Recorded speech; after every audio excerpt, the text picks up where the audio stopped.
두려움을 이기는 믿음에 대해서 말씀을 나누고자 합니다. 우크라이나와 러시아의 전쟁 사태를 보면서 내부적인 단결이 있는 나라는 그렇게 쉽게 망하지 않는다는 것입니다. 우크라이나는 군사적으로, 경제적으로 러시아에 비해서 훨씬 부족하고 열등하지만 우리 이대로 나라를 뺏기고 영토를 뺏기고 처참하게 짓밟힐 수 없다는 내부 단결이 일어나니까 잘 버티고 있어. 그런데 러시아는 들리는 소식에 의하면 내부 이탈이 많아요. 엊그제 신문에도 어떤 거부가 러시아의 국적을 포기하고 러시아 사람이 러시아 국적을 포기하고 러시아가 패배하기를 원한다고 신문에 그렇게 나왔어요. 내부가 붕괴되면 일으키지 못합니다. 하나님께서도 우리 병을 능히 고치시지만 심령이 상하면 그것을 누가 일으키겠느냐고 말씀합니다. 제가 참 경탄하는 것이 시베리아의 그런 백료예요. 그래가지고 온 털을 둘러쓰고 영하 30도, 50도 되는 그 속에서 지낸 아무리 혹독하게 추워도 그 내부가 불덩어리 같아. 이 여우의 내부가 불덩어리 같은 것을 어떻게 하느냐. 얼어붙은 그런 짐승의 사체를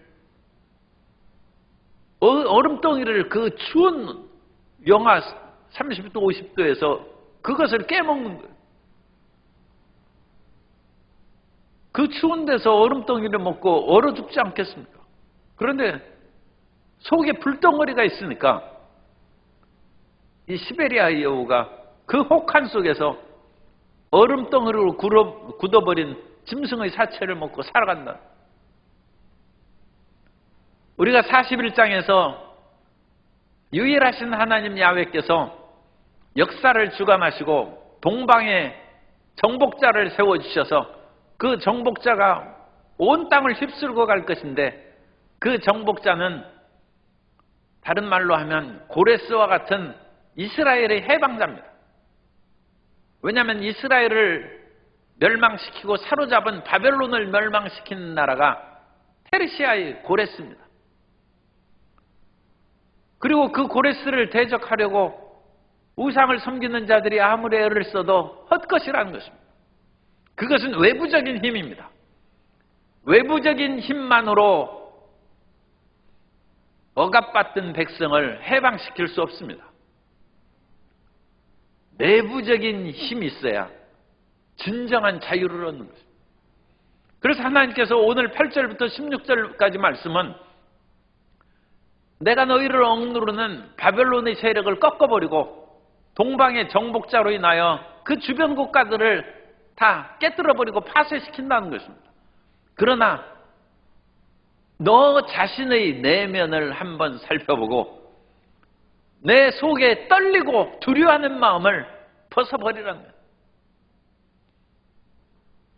우리 마음 가운데 두려움이 있으면 아무리 다른 사람이 도와줘도 힘차고 담대하게 살아갈 수 없습니다. 그런데 아무것도 없는 사람도 그 내면에 말할 수 없는 삶의 의욕과 내일에 대한 꿈과 비전이 있으면 총알에 빗발치는 전쟁터에서도 살아나는 것입니다. 그러므로 하나님께서는 오늘 8절부터 16절까지 말씀을 통하여 내가 해방의 역사를 나타낼 것인데 너희 내면을 치료받으라. 내 마음을 굳건히 하라는 것입니다. 8절부터 13절까지는 두려워 말라고 하나님께서 이스라엘 백성들에게 말씀하십니다. 이 두려움의 근본적인 이유는 우리가 창세기에서 보면 아담과 하와가 하나님 앞에 지음받은 후에 처음 두려움이 다가온 것은 하나님께서 금지하신 선악을 알게 하는 나무 열매를 따먹고 자기가 하나님의 소리를 들으니까 두려움이 생겨서 우리가 벌거벗었으므로 두려워하여 숨었다고 했어요. 두려움이 생긴 거예요. 우리 마음이 떨리는 것은, 근원적인 것은 하나님을 멀리했기 때문에 떨리는 거예요. 하나님은 평화입니다. 하나님은 생명이고 하나님은 우리에게 용기와 힘을 주시는 것입니다. 그런데 우리 마음이 용기가 없고 두려움이 있고 떨리는 것은 하나님을 멀리하는 거예요. 두려움 자체가 문제가 아니라 하나님이 없다는 것이 문제라는 거예요. 가인이 밖에 나가서 다니기를 두려워했어요. 오늘날이면 우울증, 대인공포증, 공황장애 같은 그런 두려움이 생겼어요. 왜 그렇습니까?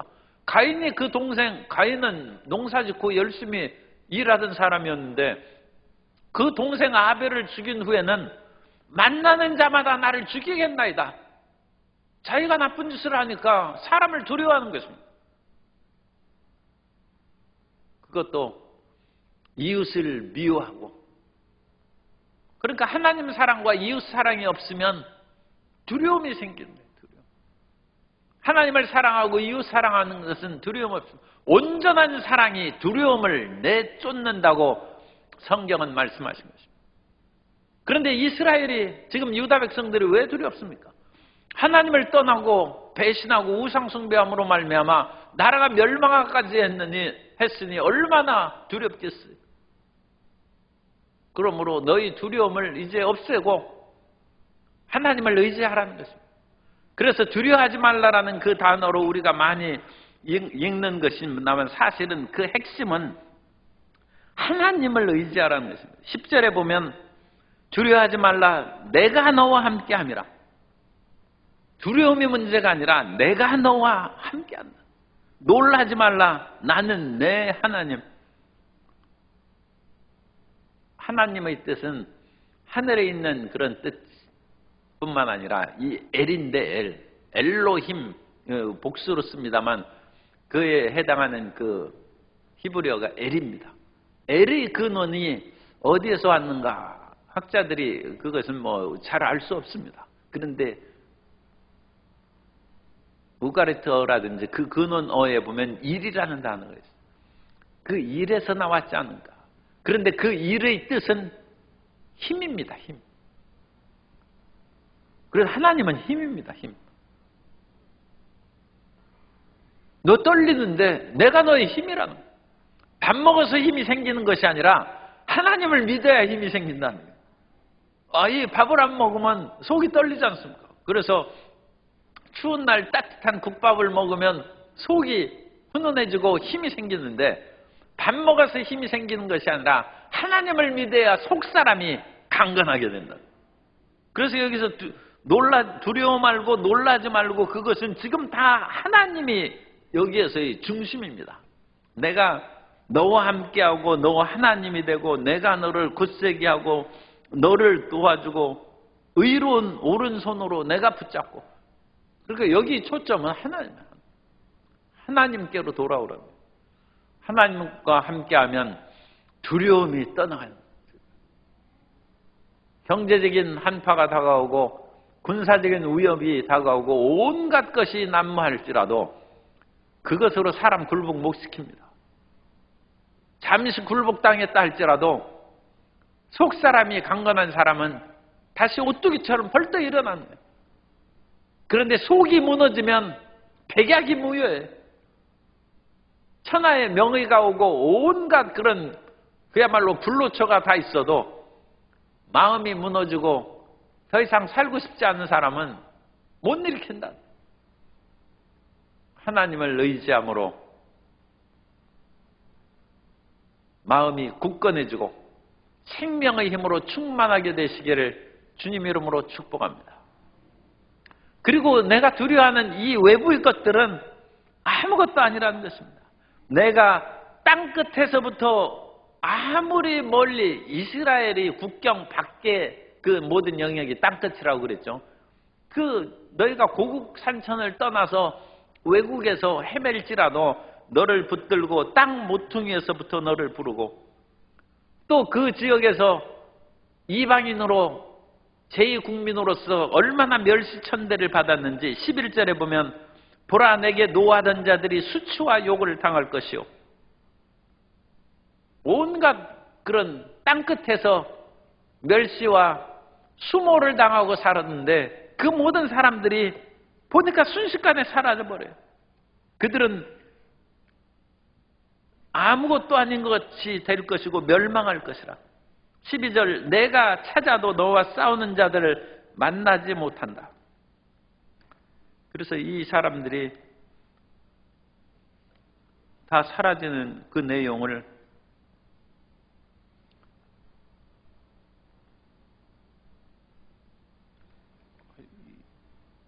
우리가 시편 37편 34절 이하에 나와 있습니다. 시편 37편은 악인의 번성으로 말미암아 고통당하는 사람의 그런 내용이 주로 담겨 있는데 37편 34절에 보면 야훼를 바라고 그의 도를 지키라. 그리하면 내가 땅을 차지하게 하실 것이라. 악인이 끊어질 때 내가 똑똑히 보리로다. 내가 악인의 큰 세력을 본즉 그 본래의 땅에 서 있는 나뭇잎같이 무성함 같으나 내가 지나갈 때 그는 없어졌나니 내가 찾아도 발견하지 못하였도다. 악인이 무성한 나무처럼 번성해서 이 일을 어떡하나 저것을 어찌 감당할 수 있겠는가 싶었는데 악인의 호련이 사라져가지고 찾아도 못 만납니다. 아니, 눈을 감아도 보이던 그런 악의 세력, 귀를 막아도 들리는 그런 위협의 그런 소리가 이제는 찾고 귀를 기울여 들으려도 사라져버렸어요. 하나님의 역사입니다. 하나님께서 지금 포로로 붙잡혀서 땅끝에서부터 수치와 멸시를 당하고 살던 그 사람들에게 지금 약속하신 두려워 말라는 내가 하나님이라는 것입니다. 나는 동방의 정복자를 일으킬 뿐만 아니라 너희 내면을 치료하여 생명의 힘을 주시는 하나님이시라는 것입니다. 그러니까 이 위대한 하나님이죠. 사람이 죽음 앞에서 온갖 좌절과 비탄을 겪는데 그 최후의 그런 죽음의 세력을 예수님께서 꺾어버리시고 우리가 예수 믿으면 죽어도 산다는데 이 세상에 감당을 못하는 우리에게 그리스도 예수로 말미암아 부활의 약속이 있고 영원히 주님과 더불어 살아가게 될 줄로 믿습니다. 두려워 마십시오. 아무것도 두려워 말고 우리의 육신은 이따가 낡아지면 사라지는 것입니다. 그러나 우리의 마음은 없어지지 않습니다. 우리의 영혼은 영원히 살아서 주님과 함께 거하게 될 줄로 믿습니다. 그리고 또 하나님께서는 14절 이하부터 16절까지 있는 내용은 좌절과 낙심에 빠진 백성들에게 새로운 자화상을 심어주는 거예요. 이스라엘 백성들이 포로로 붙잡혀 가서 거기에서 수치와 멸시를 당하고 못 싸우는 거예요. 그러니까 일제강점기에 우리나라도 그런 경험이 있는 것이죠. 아무리 해도 일본 사람하고 싸워가지고 이길 수 있겠습니까?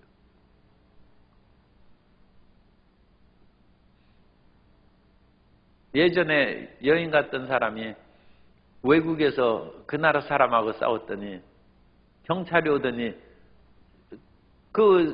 아무래도 말도 서툴고 여러 가지 부족하죠. 그 나라 사람하고 속닥속닥 하더니 자기를 때린 그 외국 사람을 풀어주고 아니 이럴 수가 있느냐 하니까 우리나라 넌 시끄럽다고 가만히 있으라고 좌절과 분노죠. 다른 나라 사람이라고 무시하고 그 의견을 짓밟아버리는 거죠. 하물며 노예로 포로로 붙잡혀온 유다 백성들이 사람 대접받겠습니까? 지금 포로기에 있는 유다 백성들에게 하는 그 말씀이 버러지 같은 너야 너는 이제 벌레와 같은 처참한 인생이 됐어. 그러나 이 버러지 같은 야곱에게 이스라엘 사람아 두려워하지 말라. 내가 너를 도울 것이라. 내 구속자는 이스라엘의 거룩한 이시니라. 어디 가서 호세에서도 들어주는 사람이 없어. 옛날에 20세기 전반에 이 나라 백성들이 아무리 똑똑해도 너는 엽전이고 조센증이라는 수모와 멸시를 받고 좌절과 분노로 죽어갔습니다. 그래서 그한 수모와 좌절을 못 이기는 사람은 한일합방 되는 그런 때 그와 같이 자결한 사람도 있고, 수많은 사람들이 심령이 상하니까 마음이 상하면 폐가 상한다고 그래요. 이 숨 쉬는 것이 싫어지는 거예요. 그래서 폐병 걸려서 죽은 사람이 많이 있어요. 그 당시 또 유행병이 또 폐결핵이에요. 사람은, 폐가 나쁜 사람은 절대 절망하면 안 됩니다. 그럼 폐가 더 나빠집니다. 폐가 나쁜 사람은 예수 그리스도 안에서 희망을 가져요. 그럼 희망이 우리 숨쉬는 것을 살리는 거예요. 그래서 이 땅의 그 일제강점기에 지식층들이 다 폐병으로 다 죽었어요. 아예 살릴 수 있는 희망이 없었어요. 그 희망 가운데 복음이 사람들을 살리고 이 나라에 새로운 희망과 번영을 가져온 것입니다. 그런데 이스라엘 백성들도 우리는 엽전 조센증이라고 멸시와 천대를 받았지만 이스라엘 백성들은 버러지라는 기어다니는 벌레와 같은 지렁이 마찬가지. 지렁이 같은 야곱이라고 또 다른 귀절에서는 말씀. 얼마나 유다 백성들이 처참해졌는지 알 수 있습니다. 그리고 하나님의 백성들이 그렇게 처참하게 된 것은 결국 세상으로 우상으로 떠났기 때문에 그런 것이고, 지렁이 같은 야곱, 벌레와 또 엽전과 조센증이라 할지라도 하나님만 있으면 다시 일어설 수 있다는, 나의 구속자, 이 구속자라는 것은 기업물을 자라고 풀어서 해석할 수도 있는데 갈이라는 히브리어를 씁니다. 갈은 속량하다는 뜻이에요. 그래서 이 신학적으로는 예수 그리스도의 속량으로 죄인을 속량해서 의인으로 만드는 거예요. 이 죄인을 속량해서 의인으로 만드는 그것이 실제 삶에서는 빚진 사람이 부자가 되는 것이고 병든 사람이 건강한 사람이 된 것이고, 모압과 암몬 자손은 이스라엘의 총에 10대까지도 못 들어온다고 그래요. 그런데 그 모압인 룻이 그야말로 돈 한 푼 없이 이제 완전히 망한 시어머니 나오미를 모시고 하나님을 믿고, 그러니까 오직 시어머니와 며느리가 가정 예배를 드리고 먹을 것이라고는 하나도 없으니까 이삭 주어서 먹고 그렇게 사는데, 하나님에 대한 경외와 효성이 있는 룻을 하나님께서 지켜보신 것이죠. 그래서 어느 날 우연히 밭에 가서 일을 하는데, 거기 보아스가 모압 여인이니까 외국인이죠. 알아보고 내가 누구냐? 나오미의 며느리입니다. 그러자 볶음국식을 풍성하게 주고 이삭을 일부러 떨어뜨리라고 해가지고 많이 가지고 왔어요. 그러자 시어머니가 나오미가 놀라는 것입니다. 아니 오늘은 이렇게 볶음국식도 있고 이삭을 어찌 이리 많이 주었느냐. 그러자 보아스라는 사람이 나를 이렇게 후대해 줬습니다. 그러자 나오미가 얘기합니다. 그 사람이 너의 구속자랍니다. 그 사람이 너의 기업무로 줄 사람입니다. 그 사람이 우리의 친척이기 때문에 우리의 험한 삶을 회복시킬 이 가까운 친척일수록 그 책임감이 더 큽니다. 그 책임이 있고, 더 나아가서 우리의 집안이 지금 대가 끊어졌으니까 대를 이어줄 책임이 있다는 거예요. 그 구속자입니다. 하나님께서 절망과 좌절로 끊어진 우리 인생을 다시 회복시키고 다시 건져줌으로 주님께서 우리의 구주입니다. 우리의 구속자입니다. 우리를 죄악에서 저주와 질병과 삶의 뒤탄에서 우리를 건져주시는 예수님이신 것입니다. 이 구약의 이 실질적인 말씀들이 신약의 예수 그리스도의 구속을 구체적이고 분명하게 우리에게 깨닫게 해준 것입니다. 그래서 포로로 붙잡혀간 그 이스라엘 백성들을 하나님이 내가 너를 도울 것이며 정확한 단어로 내 구속자는 이스라엘의 거룩한 이스라엘의 거룩한 이가 하나님이시죠. 내 구속자는 하나님이라. 그러면서 이 비참한 자화상을 떨쳐버리고 내가 너로 이가 날카로운 새 타작기로 삼으린. 이 벌레 같은 야곱이 이 날카로운 타작기로 변화된 거예요. 우리의 신분이 죄인에서 의인으로 아무것도 아닌 자 버림받은 인생에서 내가 너를 택했다는 거예요. 우리는 택하신 족속이요 왕같은 제사장이요 거룩한 나라요 그의 소유된 백성이라는 새로운 신분으로 주님께서 세워주셨어요. 그래서 여기서 새로운 신분은 이가 날카로운 새 타작기. 이 고대 근동에서 이스라엘이 쓰는 타작기는 이 두꺼운 나무판에다가 그 돌이나 쇠조각 그런 것들을 이렇게 붙였어요. 그래가지고 울퉁불퉁하게 날카롭게 만들어서 그것을 곡식 위에서 이렇게 끌고 갑니다. 그러면 거기에서 이런 그 줄기 그런 것이 끊어지고 부서져가지고 그게 이제 탈곡하는 거예요. 옛날에도 제 어릴 때 시골에서 이 벼 이삭 탈곡할 때 보면 이렇게 막 돌아가는 것이 거기에서 쇠꼬챙이 같은 못 같은 것을 이렇게 박아놓은 둥근 그것이 막 돌아가는 거예요. 거기에다가 벼단을 이렇게 딱 대면 주르륵 해가지고 곡식 알이 이렇게 떨어져 나오더라고. 그런 거나 마찬가지. 그래서 날카로운 새 타작기는 그런 식으로 이렇게 돌멩이나 그 쇠조각 같은 것을 붙여가지고 그때는 이렇게 돌아가는 그런 기술은 없었어요. 없었으니까 그것을 곡식단에서 이렇게 왔다 갔다 끓으면 그런 그 줄기나 그런 것이 부서져서 곡식 알맹이들이 생기죠. 그러면 그 알맹이들을 바람이 부는 언덕에서 하늘로 휙 날리는 거예요. 그러면 알곡은 떨어지고 이 건물은 바람에 날려가는 거예요. 그래서 이와 같이 쭉쭉 있는 나라가 버리고 알곡은 이제 쌓이는 거죠. 이것을 하는 것이 이제 새 타작기입니다. 그래서 이가 날카로운 새 타작기로 삼으리니. 그런데 여기에서 곡식 정도가 아니라 내 앞에 태산 같은 문제가 있는데 그런 어찌나 하나님께서 우리를 강한 새 타작기로 만드는지 내 앞에 있는 태산이 부스러져 가루가 된다는 것입니다.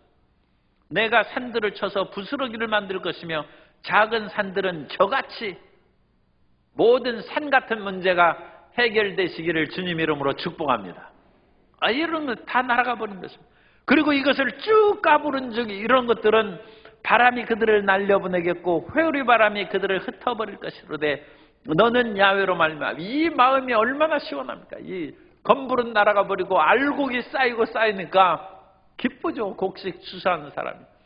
문제는 사라지고 하나님의 축복이 쌓인즉 너는 야훼로 말미암아 즐거워하겠고 이스라엘의 거룩한 이로 말미암아 자랑하리라. 두려워하지 마시고 좌절하지 마시기 바랍니다. 두려움을 없앨 수 있는 근원은 하나님을 믿는 것이고 좌절하지 않는 것은 나는 새로운 신분을 예수님 안에서 받았다는 것입니다. 우리는 새 신분으로 살아가지 과거에 참 별로 좋은 표현이 아닙니다만 그런 상평통보 제대로 유통되지도 못한 그런 동전, 엽전이 아니라 우리는 예수님 안에서 왕같은 제사장이다. 그 긍지와 자부심으로 오늘도 승리하는 우리 모든 성도님 되시기를 예수님 이름으로 축원합니다.